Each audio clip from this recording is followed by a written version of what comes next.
My name is Mr. Norris. I'm taking over for Mr. Goldstein. And when I call your name, please answer here. If I'm not here, do I answer not here?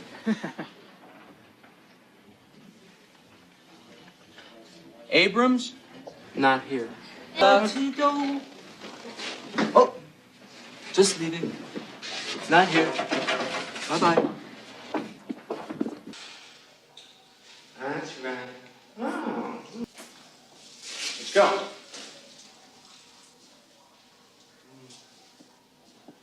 well, you simply cannot afford to fail this class. Now, what is the answer? What is the answer? Please. Why? What? You see how simple it is? He has never answered a question in this class. I'm finally teaching him. Oh, tell me.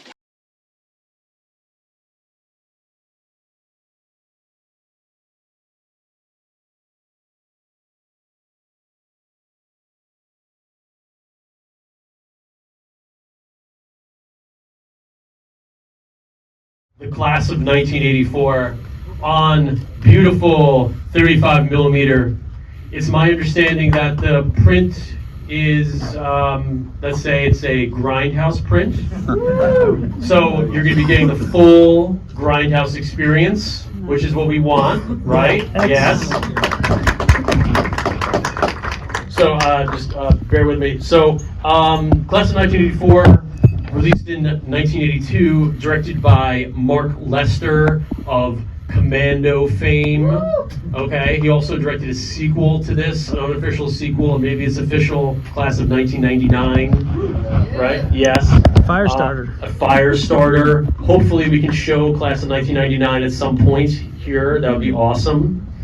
Now, the film was shot in Toronto. Okay, in Toronto, Canada. This is a Canadian film. So I have brought in some special help for our Q&A, Josh Johnson, who directed the Andy Milligan documentary that was in Tribeca. He's going to be helping me with the Q&A because he's an expert of Canadian films. But we also have a very special guest. You know him as Drugstore in the film. Stefan Arngram is here with us. Okay, he's going to do a Q&A. You're going to walk us now, Mr. Norris. Yeah, he's got stuff. He's got free stuff to sign. He's got stuff you can buy that he'll sign. Is everything. So if you haven't gotten a poster yet for this screening, grab one when we let out, and he'll sign it for you. He'll sign other stuff. Nice. So definitely stick around for that. The last thing that I need to tell everybody, this is very important. I don't know if it's true, could be an urban legend, I don't know. Supposedly, Keanu Reeves is in this movie. In one of the band room scenes, supposedly he's wearing a gray shirt and holding a violin. That's what I read on the internet today. I don't know if it's actually true or not, but maybe we can solve the mystery now, tonight, us. You know, we can finally determine whether Keanu Reeves is or is not in class of 1984. So, without further ado, Mark Lester's class of 1984. Now, of course, Drugstore himself.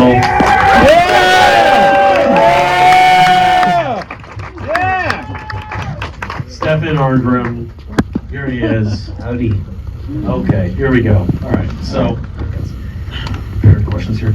So, Josh, if you could just kind of explain what was going on in the Canadian film scene at this time.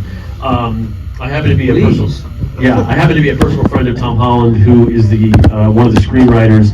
And every time I ask about this movie, all he says is, "Well, that was a Canadian tax shelter movie," and that's it. So I don't know what that means. Can you explain what that means to everybody? Yeah, so this is kind of the tail end of the tax shelter era, but what happened is the Canadian government in 1975 started an initiative where investors in film projects were able to deduct 100% of the cost, from their taxes. So it essentially, became an amazing write-off for investors like looking for what felt like a safe opportunity. So as a result, film production exploded in Canada. So the year before that initiative started, there were 3 films made officially in the Canadian film industry, and 5 years into the tax shelter era, there were 77 being made in a year. So it really created a kind of explosion in filmmaking in Canada that was part, local. There were people like David Cronenberg that started making, work this way, but then also a lot of co-productions with America and other territories where, they would come and shoot in Canada, use a certain percentage of Canadian talent, and then, get an enormous tax break as a result. Okay, and what are some other examples of these tax shelter movies? Sure. So, those are the Cronenberg films, and then it would be things like if you've seen The Silent Partner with Elliot Gould, and it's a great film. The Santa Claus, drag movie. And then, everything from genre films to even, like teen sex comedies like Meatballs and Porky's were also part of the tax shelter era. Cool.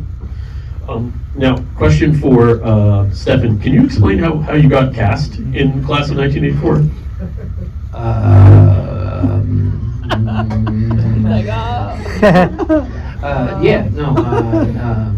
My agent called.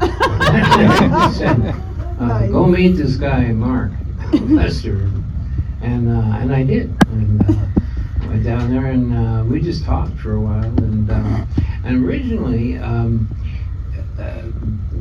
like when I first got the script, they told me, they said, well, we're not really sure about all these characters, and we know like this guy, his name is, we want to call him Drugstore, and we figure he's like the drug dealer or something, I don't know, and I said, all right, and Mark said, well, you can do whatever you want, and wear your own clothes, say whatever you want. So it was a lot of fun because we really did actually most of the gang stuff and the dialogue's all improvised, is all ours. And those were my clothes, actually. Is that your Sex Pistol shirt? As a matter of fact, yes. I wish I still had that Sid and Nancy shirt too.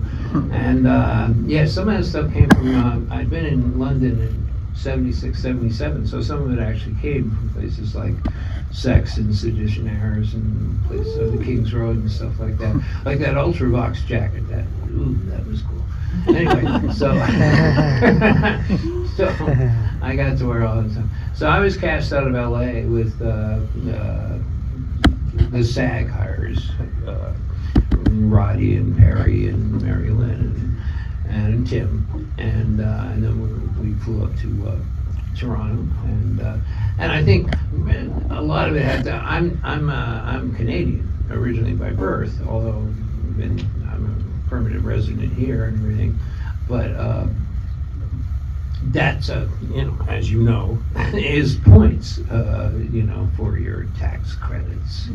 Hire so many Canadians to write or be in the film. And if you can find a Canadian who's been working in the States for a long time, that's even better. They like that a lot.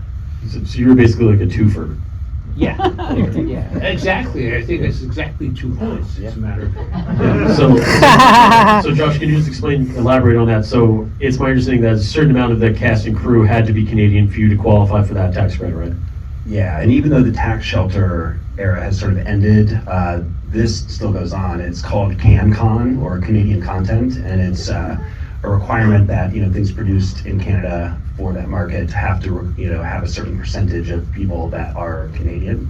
And it's a little bit different on whether it's radio or television or film. The percentage changes, and it's also a weird thing because it's not like an exact one-to-one. Like if you were to look at the total number of people that work on it, you don't just like divide out the number of people, because like he was just saying, certain people count for a certain number of points. So especially if it's like a director, that might be like 3 or 4 points versus this below the line person counts for 1 or 2 points. So it's a complicated puzzle to put together, but it's a requirement to get those tax credits. There's a Telefilm Canada is well, it's part of the government in Canada, and they support film, and they put money on. They used to put up to about $1.5 million in production money, but it was expensive money. But also, that's where you get your 8 out of 10 points kind of deal, So you got a screenwriter is a couple of points, a director's a couple, first principle, second principle, and stuff like that. So if you can get 8 out of 10 points, you can get like about 80,000 in development money and go from there. Although that's kind of changed last year. Although tax credits are really back in Canada, they're working like 33% tax credits in different provinces and stuff like that. I wish they would do that here more. Yes, they are doing that here actually. Louisiana is. Louisiana, I know New Jersey's big right now. Yeah. Okay, so just to move on from that to some more of the juicy stuff. So, Stefan, I want to ask you about some of your co-stars. I couldn't help but notice that Michael J. Fox, we'll get to Lisa, but I couldn't help but notice that Michael J. Fox, even though he's credited as Michael Fox, is the same guy from Back to the Future and stuff, which I guess he would go on to shoot like maybe 2 years after this or 3 years after this? Because you guys shot this in '81, right? Yeah, he'd just gotten a lot of attention from doing a PBS series called Cooperstown, which was like a mini-series thing, and he's a Vancouver boy, and he was cast in Canada for this picture, and yes, he was Michael Fox at the time, and he's Michael J. Fox, and at the time actually we were talking about it a lot because his management had been talking to some people in LA, and they wanted him to come down, and they had some ideas, and he did, and of course it was very successful. There happened to be a Michael Fox in Screen Actors Guild, and the rule is you can't have two people with the same name, so you have to add an initial or something like that, or be Mike or something. And so that's how he became Michael J. Well, can you tell us some stories of you working with him? I know you told me you started telling me an exciting story about, because I watched an interview with Lisa Langolis. Langlois, yeah. Langlois. Québécois.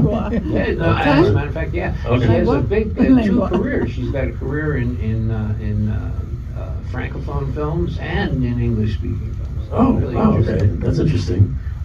She said specifically that Michael J. Fox was trying to like act tough and be like as cool and like tough as the gang, like behind the scenes. He was trying to like smoke and drink and like make himself out to be like, hard like you guys were. So can you either corroborate that or, she already said it, so it's not like I'm saying that, I'm not revealing a secret. Yeah, we took him out for a few drinks, and yeah. Oh my God. And you started telling me, so I'm gonna ask you to tell. So I understand that at some point you got into trouble, and Michael J. Fox had to come to your rescue. Yeah. Well, let's see. We had kind of a little party at the hotel, and Well, that sounds nice. and we were all Perry and Michael and Tim and I were all on the same floor, so we kind of just opened up the doors, and you see we went out. Neil Clifford, who played Fallon, and I went out and went to go find the real punks in Toronto. Oh my God. And because Mark and everybody, they weren't entirely sure where to go or all that kind of stuff, so we found like the club, and then we started meeting all these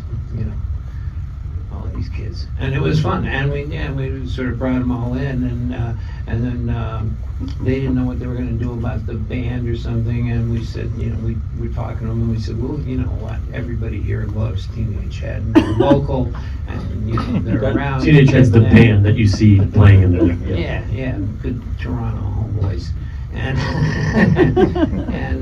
so a lot of that was pretty much impromptu. I mean, those are real kids, in all that scene.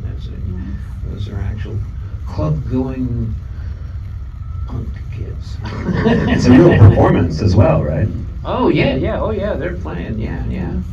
Yeah, but then what happened that Michael J. Fox had to rescue So we had you? this party, see, and a lot of these kids came to the party, of course, and a lot of them, we knew most of them, but I mean, not everybody. And I think at some point I took a nap. And, and when I woke up, there was a few of my friends were still there, and then but there was this girl who was throwing things around the room and stuff and everything, and they were calling the concierge to try and get her thrown out or something like that, and I kind of stood up behind this coffee table. There was this tea tray on the table. so I stood up and I hit the tea tray, I swear to God. And it flew up in the air and it kind of landed on this girl. And cut her cheek down. And I swear to God, I stood up and it flew in the air. It was like 4 years ago. Yeah. And so she left. She was pretty happy, actually, and she left. And then the police came, and and they were actually quite understanding because apparently this girl had. Were they wearing the red? Is it like the Mounties? Is it? Yeah. That's how I like picturing it. Well, no, they weren't. See, that's everybody. Everybody likes the Mounties because they like Dudley Do Right and everything. And nobody does because nobody's ever been beat up by one. But like they don't wear those little serge things. They're like trench coats, and so they call them horsemen up there. Like, whoa. Anyway, so yeah, they came and they arrested me, and Wow. and I was still in my full wardrobe.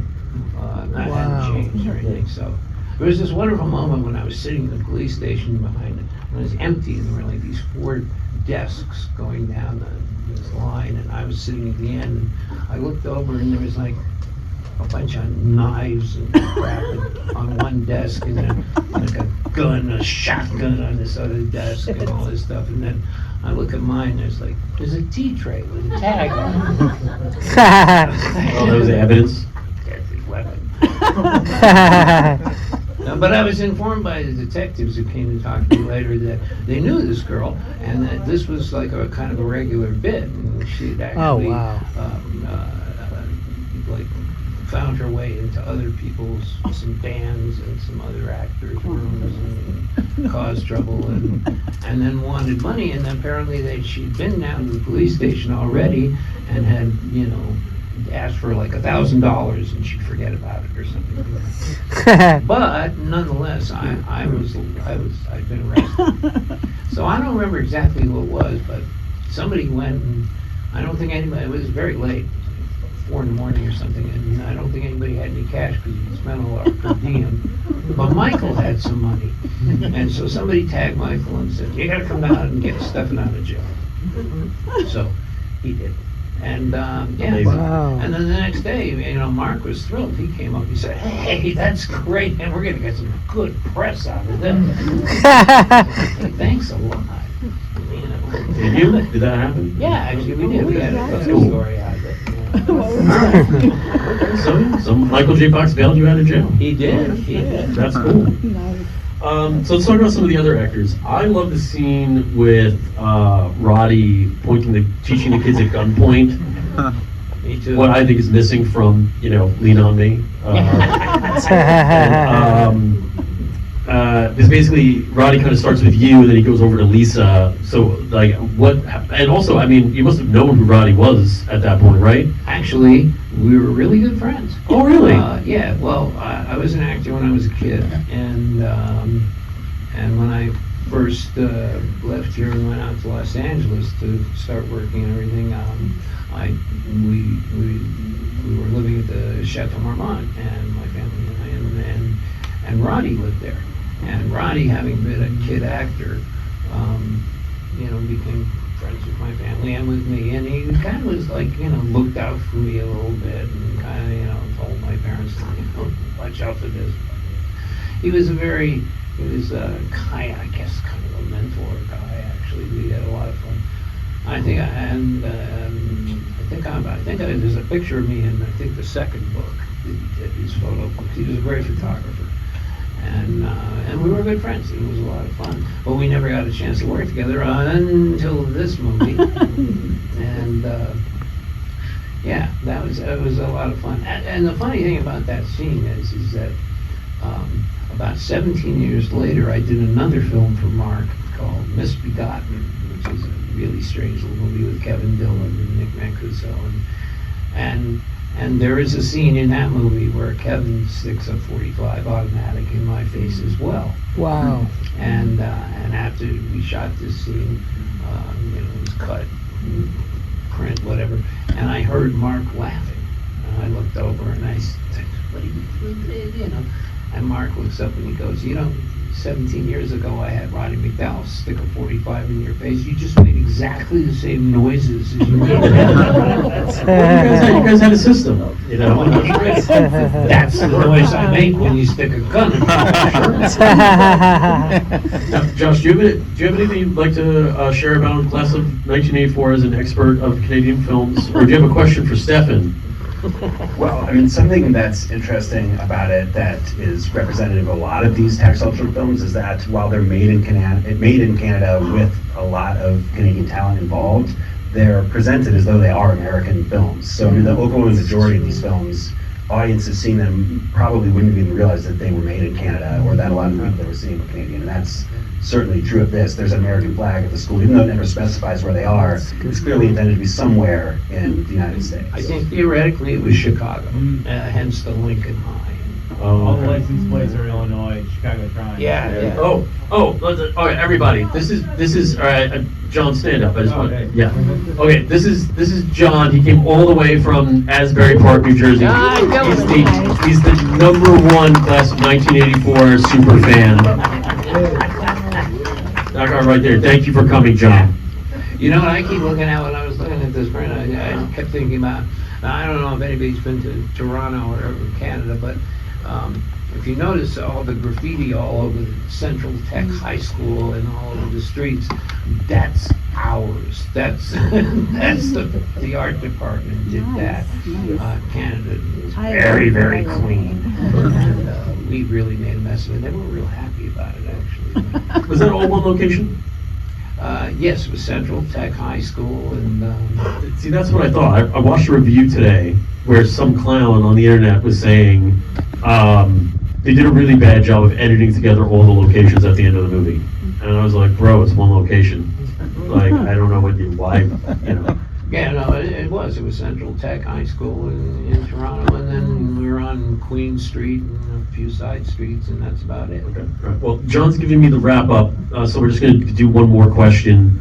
You mentioned that the film, the rape scene initially got you guys an X rating. Yeah. I actually had someone last night. I was at another event. I was telling people about this, and someone came up to me and said, I was watching Class of 1984 with someone, and they could not get through the rape scene. They had to fast forward through it. So obviously, it is still a very effective scene, I think, today, as it was for back then, because you don't really see scenes like that in movies right now. So you said that scene initially got you guys an X rating? Yeah, I mean, this cut was pretty extensive. I mean, and more so than I've seen on a lot. And I really like, by the way, the grindhouse print. I think it Yeah. really worked. Yes. Yeah, and yeah, I'm sorry. What are you doing? X rating. You're talking about the Yeah, I was lost in all that great, lines. Yeah, well, your film goes to the Motion Picture Association of America for its rating and all that stuff, and this film went, and that rape sequence is there's still footage missing from that. I don't know if anybody will ever see, and that's what went to the MPAA, and unfortunately there's a board, I think it's about 7 or 9 people or something like that, and we lucked out and got a pregnant woman on the board to screen that film, and yeah, so several cuts later, we got an R rating, and it was okay. Well, I think it's still very effective as it is, so I can only imagine what it would have been like with an X rating. But you know, Stefan, I'm going to let you end the night. Is there anything else that you would like people to know about Class of 1984? Is there anything else you want to say about this movie now that we're more than 40 years after its release? I'm amazed anybody's still watching it, frankly. I mean, when I did it, I certainly didn't think that I'd be sitting here, this many years later talking to people about the movie. I think it's really cool. I'm really glad. That surprised me. I mean, because when I got there, I sort of looked at it and thought, well, we're kind of doing like the remake of Blackboard Jungle, except with Way better than Blackboard. Instead of juvies or bikers, we're punks. So yeah. But no, I guess I don't know. It worked somehow. Well, I think it worked because of the performances. I think you guys are great in that. Yes. All Yes. Lisa, Tim, Roddy, Yes. an amazing cast. Yes. All right, everybody. Josh Johnson, Stefan Arngram. Yeah. Thank you so much, Nighthawk. Thank you. We're gonna be doing more of these. Thank you, everybody. Thanks for coming out. Thank you, John. Thank you very much. This was great.